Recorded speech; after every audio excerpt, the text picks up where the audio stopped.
Mesdames et messieurs, il est l'heure de votre dose du SOS Ciné News Show.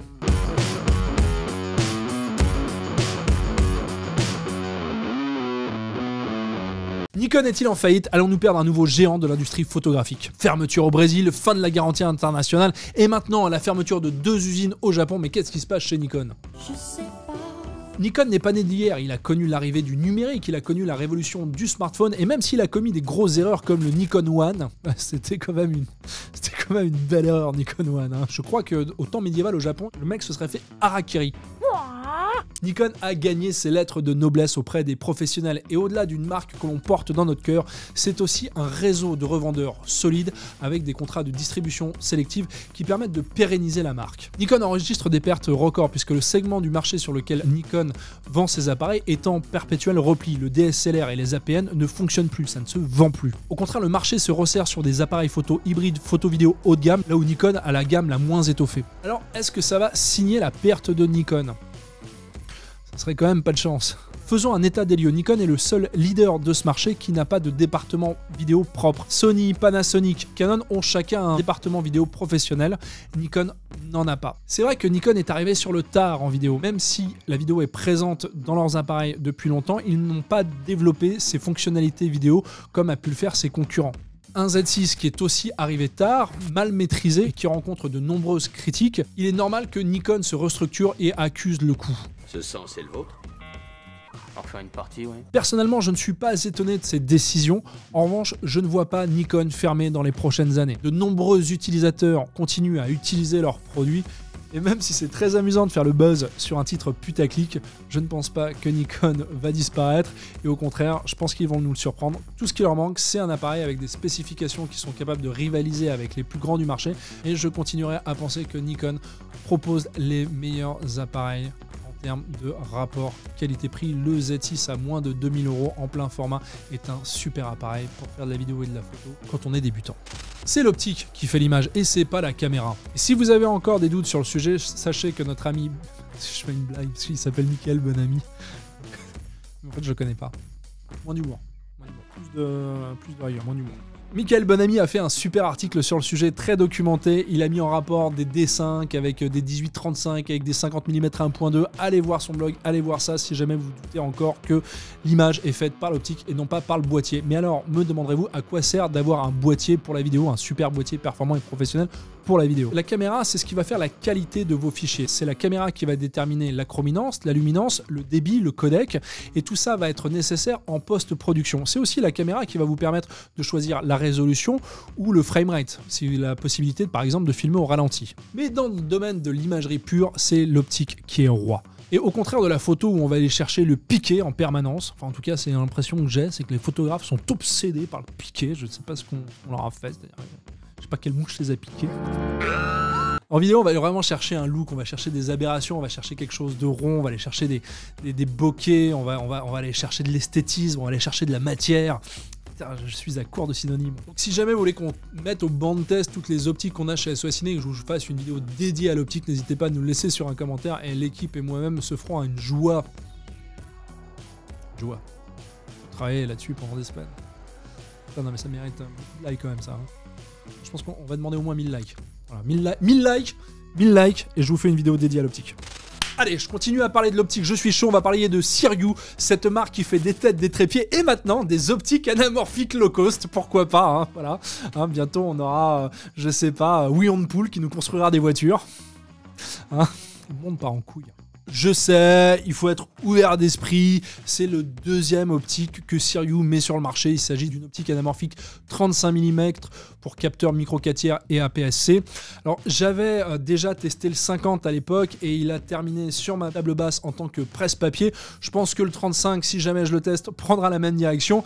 Et en revanche, de même, si jamais vous voulez en fait j'ai déjà commencé à l'écrire, je vais vous faire une vidéo dédiée à l'anamorphique, sur l'histoire de l'anamorphique, mais surtout sur les enjeux de l'anamorphique en production et sur les limitations de l'anamorphique. Je me souviens un jour, j'ai un gars qui m'a appelé, il m'a dit ouais, j'ai tourné en anamorphique, je ne peux pas en fait faire de VFX dessus, j'ai fait de la merde. Donc je vous expliquerai tout ça dans une vidéo dédiée. Aputure nous sort enfin son monstre, sa Cob 600 watts. Alors pourquoi c'est génial et pourquoi on s'en fout? Pourquoi une lumière si puissante alors que nos capteurs sont de plus en plus sensibles, hein? Alors, ça ne veut pas dire qu'on peut se passer de lumière. La lumière, c'est important, mais il faut savoir la sculpter. Et c'est là où je veux en venir. Je vois plein de clients à nous qui repartent des chariots bondés de lumière et pas un seul modeler, type drapeau, mama, quête de diffusion. Ce sont ces objets dans la bijoute du chef opérateur qui vont l'aider à sculpter la lumière, à pouvoir créer des ombres, à créer du contraste dans l'image et donc à créer du volume. J'ai traîné ma bosse avec quelques chefs opérateurs et certains d'entre eux étaient obsédés par le fait d'avoir des lumières très très loin du sujet et le plus doux possible. Et à ça, j'ai une réponse. Il s'agit de la loi du carré inverse. En éloignant le plus possible la lumière du sujet, ça nous permet d'avoir une lumière d'intensité homogène et d'avoir des ombres marquées. Et vous me direz, oui, mais moi, je veux pas d'ombre. Oui, mais s'il y a de la lumière, il y a de l'ombre. C'est CQFD, gars. Hein. T'as de la lumière, t'as donc de l'ombre. Enfin, fais le test chez toi, tu verras, t'as forcément une ombre. Et avoir des ombres marquées, c'est plus facile à sculpter, tout simplement. Alors cette 600D, c'est une très bonne nouvelle pour les tournages professionnels qui ont l'habitude d'utiliser des HMI avec des groupes électro, puisque ça va aller venir dans cette niche et probablement les remplacer. Quoique un 600 watts à Puture face à un M18, j'aimerais bien voir le comparatif ou le test. Ça doit être rigolo, 1100 watts d'HMI face à 600 watts de LED, voir si ça rivalise, c'est intéressant. Il y en a le dimanche, bon, ils font le marché et cuisine, et ben moi je fais ça. Alors, ne me jugez pas. En revanche, pour les tournages plus modestes, avoir autant d'intensité lumineuse, eh bien ça ne sert strictement à que dalle, quoi. Allez préférer des DMG, des light matte, des choses qui sont beaucoup plus modelables, beaucoup plus diffuses de près, pour avoir des ensembles beaucoup plus homogènes. Voilà, c'était mon petit conseil du jour sur la lumière. Si jamais il y a des chefs opérateurs qui regardent ça et qui sont pas d'accord avec moi, n'hésitez pas à laisser un commentaire. Ou mieux, envoyez-moi un petit mail, comme ça on pourra faire une interview et puis faire un débat d'idées sur comment on éclaire un plateau. Enfin voilà, tout ça, je trouve ça très excitant. Vous ne savez pas du tout dans quoi vous allez vous embarquer. Enfin, le concept du truc qui sert à rien, un boîtier, un smartphone, c'est la Alice Caméra. Alors, je vous mets la photo là, comme ça vous pouvez vraiment regarder cette belle bouse. Je me souviens de Jérôme de Naotech qui avait d'ailleurs été hyper hypé par une société française qui avait à peu près le même délire, c'est-à-dire transformer son smartphone en caméra. Alors on sait où ça va terminer. Hein. Voilà, j'ai pas besoin d'être plus que... Voilà, hein, c'est de la merde. Le Agsune Sinae S2, sous ce nom un petit peu barbare, se cache en fait quelque chose de très utile sur vos tournages. Le Agsune Sinae S2 est un système de transmission sans fil qui permet d'avoir l'image de votre caméra directement sur un iPad ou sur un iPhone. Alors, pour avoir testé la version précédente, j'avais quelques petites problématiques. D'abord, j'étais tributaire de la qualité du réseau Wi-Fi qui m'entourait. Ça peut être chiant, c'est-à-dire que s'il y avait beaucoup de téléphones ou beaucoup de réseaux Wi-Fi, eh bien, j'avais une qualité de transmission qui était dégradée. Et une image assez merdique, voire pas d'image du tout. Ensuite, c'est qu'un smartphone ou un iPad, c'est pas un écran en fait. C'est sympa, l'application est bien faite, il y a plein de features utiles comme le waveform qu'on va retrouver sur des écrans professionnels, et là je salue l'effort, mais quand bien même je préfère un écran avec un pas de vis que je peux riguer, je trouve ça quand même un petit peu plus utile. Enfin bref, le Agsune Sinae S2 est une solution low cost, mais je préférerais encore rester sur mon Mars 300 et avoir un bon moniteur fiable, avoir une collection solide, parce que si ça marche pas, ça sert à rien en fait. Camlan, un nouvel arrivant sur le marché de l'optique, nous sort une focale de 32 mm qui ouvre à 1.1. Oh, c'est incroyable. Oh, mais comment ils font? C'est de la technologie de pointe. Alors on connaissait déjà Seven Artisan, pour ceux qui ne le connaissent pas, c'est une société qui font des optiques qui ouvrent à 0,95, qu'on va les trouver chez Amazon, eBay ou des sites genre Alibaba. Et je crois que maintenant il y a Viltrox aussi, ils faisaient des moniteurs et des clamps et ils se mettent aussi à faire de l'optique. En fait n'importe qui aujourd'hui peut faire de l'optique. Voilà, mon voisin se met à sortir des optiques. Bientôt Fleury Michon va nous sortir des optiques pour caméra, pourquoi pas. Alors évidemment que je passerai à la polémique de personne filme à 1 point. Je suis possesseur du Noct 0,95 mm et je peux vous dire que je l'ai déjà utilisé à 0,95 mm. Il suffit que je me mette suffisamment loin de mon sujet et j'ai une profondeur de champ qui est tout à fait acceptable. En revanche, je ne pense pas que la société Camlan a la même philosophie de construction que la société Nikon et son optique à 9000 €. Hein. Je pense qu'il y a des petites différences optiques. Mais encore là, je ne vais pas faire de polémique sur le piqué ou le look de l'optique. Ça sera propre à l'utilisateur. Pas de polémique dessus. Non, en revanche, je veux marquer le coup et vous parler de quelque chose qui pour moi est nécessaire dans une optique. Indispensable dans une optique. incontournable dans une optique. Une optique, ça doit être fiable. C'est un objet qu'on va utiliser tous les jours et il ne faut pas qu'elle nous lâche. Il ne faut pas qu'elle se casse toute seule, hein, simplement parce qu'on a un petit peu trop forcé sur la batte de diaph ou qu'on l'a mis un petit peu trop brutalement dans la caméra. Et à ce jeu-là, on possède chez SOS Ciné les Samyang et je peux vous dire qu'on les traite comme des véritables consommables puisque tous les 2 ou 3 mois, ça part directement chez le réparateur. Deuxième point, il faut pouvoir avoir des réparateurs qui ont les pièces suffisamment rapidement pour pouvoir gérer ces optiques. Et donc, il faut avoir des fabricants d'optiques qui sont déjà bien implantés dans notre pays. Vous voyez où je veux en venir hein, là, hein, ça vient tout doucement. Donc à ça, mon conseil, ce sera préférer d'acheter des optiques vintage sur eBay et favoriser les marchands certifiés qui ont révisé leur optique à des amateurs qui essaient de vous refourguer le truc avec une rayure en plein milieu et la photo n'a pas été prise, mais bon, ils la vendent pas cher et puis bon, tu te retrouves bien emmerdé une fois que tu l'as reçu. Hein. Ah, levez la main si ça vous est déjà arrivé. Il n'y a pas de petites économies lorsque vous achetez une optique qui va vous suivre 10, 15, 20 ans, que vous allez peut-être pouvoir même léguer à vos enfants, vos petits-enfants, vos arrière-petits-enfants.